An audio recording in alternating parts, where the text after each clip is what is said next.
अस्सलाम वालेकुम दोस्तों, आज हम बात करेंगे यरकान के बारे में। टीबी के बाद सबसे ज़्यादा फैलने वाला मर्ज़ यरकान है।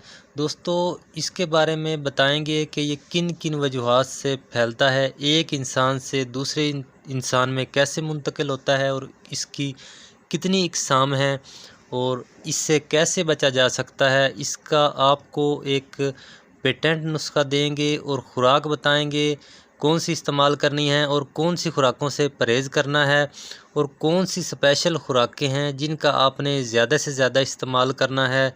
और जो नुस्खा बताएंगे वो इंशाल्लाह आप तकरीबन 8 से 10 दिन इस्तेमाल कर लेंगे, यरकान से मुकम्मल तौर पे छुटकारा हासिल हो जाएगा। दोस्तों, इससे पहले गुजारिश है कि वीडियो को लाइक कर दें, चैनल पे नए हैं तो चैनल को सब्सक्राइब कर लें, बेल आइकन को ऑल पे क्लिक कर लें ताकि फ्यूचर में आने वाली तमाम मालूमात आपको बर वक्त मिलती रहें। दोस्तों, यरकान की 5 इकसाम हैं, hepatitis A, B, C, D और ई। ए और ई खुराक की वजह से फैलता है, गंदा खाना, गंदा पानी इस्तेमाल करने की वजह से। और जो ई है ज़्यादातर हामला ख़वातीन को होता है।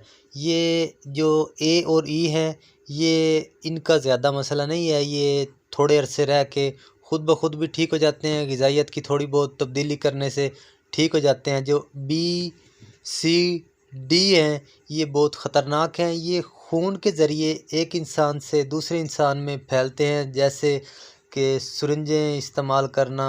लेकिन याद रखें, एक से दूसरे इंसान के साथ बैठने, उठने और खाना खाने से एक से दूसरे इंसान में नहीं फैलते।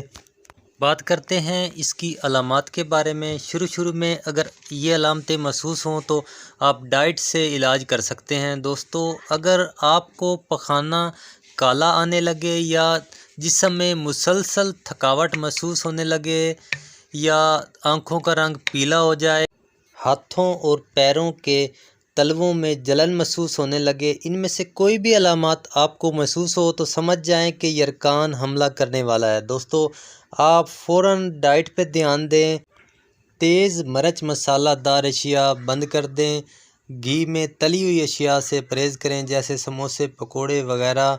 और जो घर में सालन पकाते हैं उसको पकाने का अंदाज़ चेंज कर दें। अगर आप पहले घी में तल के पकाते हैं सब्ज़ियाँ तो घी में तलने की बजाय आप उन्हें पहले उबाल के बाद में थोड़ा घी डाल के तड़का लगा लें तो इससे इंशाल्लाह बहुत जल्द कवर हो जाएगा।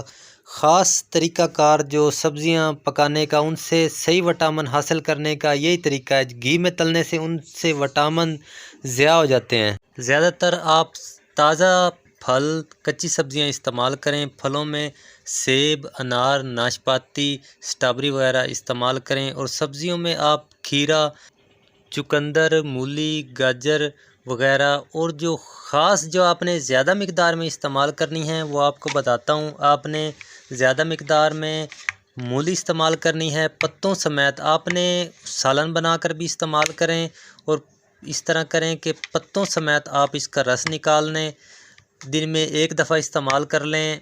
और गन्ने का रस आपने ज़्यादा से ज़्यादा इस्तेमाल करना है। इंशाल्लाह 8 से 10 दिन के अंदर जिस भी किस्म का यरकान हुआ बिल्कुल ठीक हो जाएगा। लेकिन आपने मुकम्मल इलाज के लिए 1 माह ज़रूर इस्तेमाल करनी है। और दोस्तों, नुस्खा आपको बताता हूँ, आप नोट फरमा लें, ये एहतियाती तदाबीर में भी काम देगा और इलाज में भी।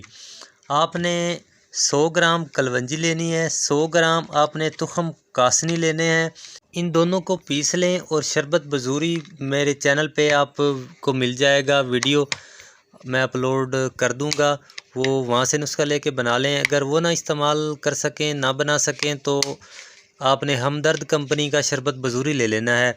ये दोनों चीज़ें 1 चम्मच यानी कि 1 तोला लगा लें। सुबह शाम हमारा शरबत बजूरी 2-3 चम्मच 1 गिलास पानी में डाल के उससे इस्तेमाल करें। इंशाल्लाह 15 दिन के इस्तेमाल से बिल्कुल यरकान ख़त्म हो जाएगा। कुछ पूछना चाहें कमेंट सेशन में पूछ सकते हैं। मिलते हैं नई वीडियो में नई मालूमात के साथ, तब तक के लिए अल्लाह हाफ़िज़।